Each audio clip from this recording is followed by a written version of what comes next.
നമസ്കാരം.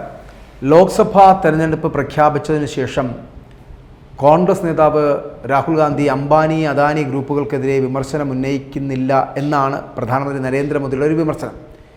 ഇരു വ്യവസായികളിൽ നിന്നും കോൺഗ്രസിന് ലോറികൾ നിറയെ കള്ളപ്പണം ലഭിച്ചോ എന്നാണ് മോദി ചോദിച്ചത്. ഇതിന് മറുപടിയായിട്ടെത്തിയ രാഹുൽ ഗാന്ധി തനിക്ക് ഇവരെ വിമർശിക്കുവാൻ യാതൊരു മടിയുമില്ല എന്നാണ് പറഞ്ഞത്. രാഹുലിനെതിരെ മോദി നടത്തിയ പ്രസംഗത്തിൽ എന്തെങ്കിലും കഴമ്പുണ്ടോ? ലോക്സഭാ തെരഞ്ഞെടുപ്പ് പ്രഖ്യാപിക്കുന്നതിന് മുൻപ് അംബാനിയെയും അദാനിയെയും വഴിവിട്ട് സഹായിക്കുകയാണ് മോഡി ചെയ്തതെന്ന് സ്ഥിരമായി വിമർശനം ഉന്നയിച്ചിരുന്ന രാഹുൽ തിരഞ്ഞെടുപ്പ് സമയത്ത് ഈ നിലപാടിൽ നിന്ന് പിന്നോട്ട് പോയോ? ഇല്ലെന്നാണ് തിരഞ്ഞെടുപ്പ് റാലികളിൽ രാഹുലിൻ്റെ പ്രസംഗങ്ങളിൽ നിന്ന് വ്യക്തമാകുന്നത്. മെയ് 2 കർണാടകയിലെ ശിവമോഗയിൽ നടത്തിയ റാലിയിൽ അദാനിയെയും അംബാനിയെയും മോദി സഹായിക്കുകയാണ് എന്ന് ചൂണ്ടിക്കാണിച്ച് രാഹുൽ കടന്നാക്രമണം നടത്തി. കഴിഞ്ഞ 10 വർഷത്തിനുള്ളിൽ മോദി 2 പേർക്ക് വേണ്ടിയാണ് ജോലി ചെയ്തത്. ഇന്ത്യയുടെ ഈ സ്വത്ത് മുഴുവൻ ഈ 2 പേരുടെ പോക്കറ്റിലാക്കി കൊടുക്കുകയും ചെയ്തു. അദാനിയെയും അംബാനിയെയും പോലുള്ളവരുടെ പോക്കറ്റിലാണ് ഇന്ത്യയുടെ സ്വത്ത് കൊടുത്തത് എന്നാണ് പറഞ്ഞത്. ഞങ്ങൾ കോടിക്കണക്കിന് ജനങ്ങളെ കോടിപതികളാക്കാൻ പോവുകയാണ് എന്നാണ് രാഹുൽ ഗാന്ധി പറഞ്ഞത്. മെയ് 4 ഡൽഹിയിൽ വെച്ച് നടത്തിയ മാധ്യമങ്ങളെയും സർക്കാരിനെയും ചേർത്തായിരുന്നു വിമർശനം. ദളിതരും ആദിവാസികളും പിന്നാക്കക്കാരും ദരിദ്രരും മാധ്യമരംഗത്തില്ല. ഏറ്റവും വലിയ 200 കമ്പനികളിൽ എടുത്ത് പരിശോധിക്കൂ. അവയുടെ പ്രധാന തസ്തികകൾ ഒരു ആദിവാസിയെയോ ദളിതനെയോ പിന്നാക്കക്കാരനെയോ നിങ്ങൾക്ക് കാണാൻ കഴിയില്ല. നിങ്ങളുടെയും ബന്ധുക്കളുടെയോ ഏതെങ്കിലും ലോണുകൾ എഴുതി തള്ളിയിട്ടുണ്ടോ? അദാനിയുടെ 16 ലക്ഷം കോടിയുടെ ലോൺ എഴുതി തള്ളി. 22 കോടീശ്വരന്മാരുടെ ലോൺ എഴുതി തള്ളി. ഇതൊക്കെയാണ് രാഹുൽ ഗാന്ധി അന്ന് അവിടെ വിമർശനാത്മകമായിട്ടുള്ള പ്രസംഗം നടത്തിയത്.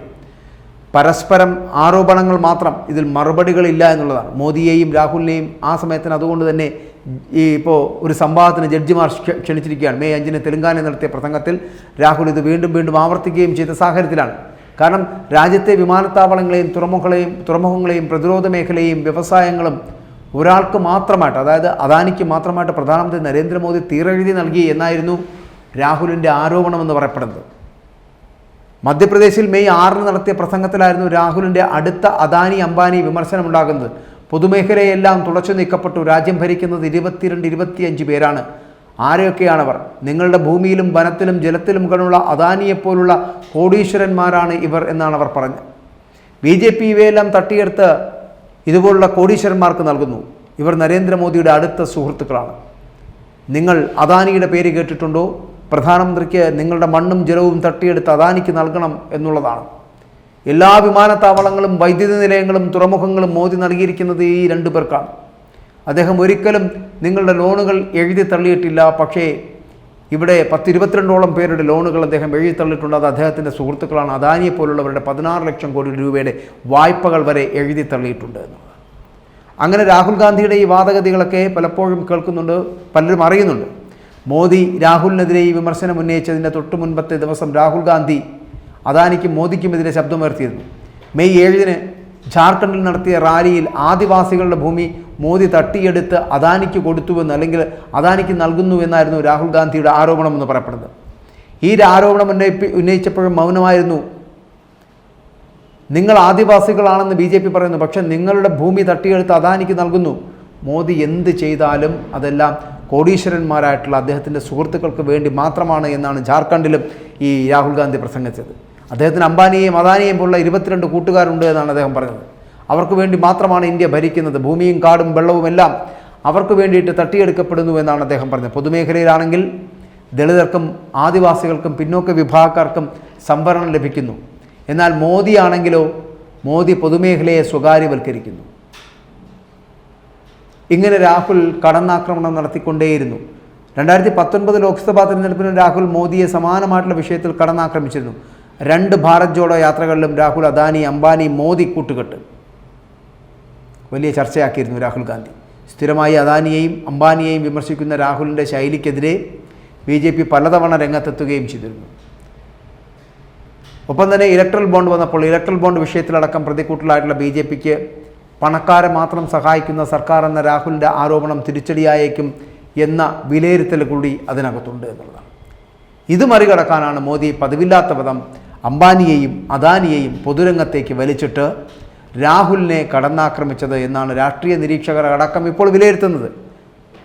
കാരണം ഈ അംബാനിക്കും അദാനിക്കും വേണ്ടിയിട്ട് ആരാണ് പ്രവർത്തിക്കുന്നത് എന്ന് പൊതുമേഖലയിൽ, പൊതുരാജ്യത്തിൻ്റെ പൊതു താല്പര്യത്തിൽ പൊതുസമൂഹത്തിന് മുഴുവനായി അറിയാം. നരേന്ദ്രമോദിയുമായി ബന്ധപ്പെട്ട് വരുന്ന വിഷയങ്ങൾ, അവർ വന്നതിന് ശേഷം അദാനിയും അംബാനിയും ഏത് തരത്തിലാണ് സഹായിക്കപ്പെട്ടത് ഒക്കെ ഈ രാജ്യം കാണുന്നതാണ്. അപ്പോൾ അത് BJPക്ക് അനുകൂലമായിട്ടുള്ള സ്ഥിതിവിശേഷമാണെങ്കിൽ അംബാനിക്കും അദാനിക്കും വേണ്ടി മാത്രമാണ് നിങ്ങൾ ഈ രാജ്യം ഭരിക്കുന്നത് എന്ന് പറയുന്ന 2019 മുതലേ ഇങ്ങനെയാണ് രാഹുൽ ഗാന്ധി പറയുന്നത്. ആ രാഹുൽ ഗാന്ധിയുടെ ആരോപണങ്ങൾക്കൊരു പ്രത്യാരോപണം എന്ന നിലയിൽ മാത്രമാണ് അദാനിയും അംബാനിയും ലോറിയിൽ തന്ന കെട്ടുകണക്കിന് രൂപ എവിടെ എന്നുള്ള ചോദ്യം ഉന്നയിക്കപ്പെട്ടത് നരേന്ദ്രമോദി. എന്നാൽ പക്ഷെ അത് ഈ നരേന്ദ്രമോദിയുടെ ഈ ചോദ്യം നരേന്ദ്രമോദിക്കും നരേന്ദ്രമോദിയുടെ BJP എന്ന് പറയപ്പെടുന്ന പാർട്ടിക്കും തിരിച്ചടിയാണ്. ആ ഒരു സാഹചര്യം ഉണ്ടാകാൻ പോകുന്നു. മോദിയുടെ വാക്കുകൾ ഒരല്പം കഠിനമായി പോയോ അല്ലെങ്കിൽ തെറ്റിപ്പോയോ എന്നൊരു തോന്നലുണ്ടാക്കുന്നുണ്ട്.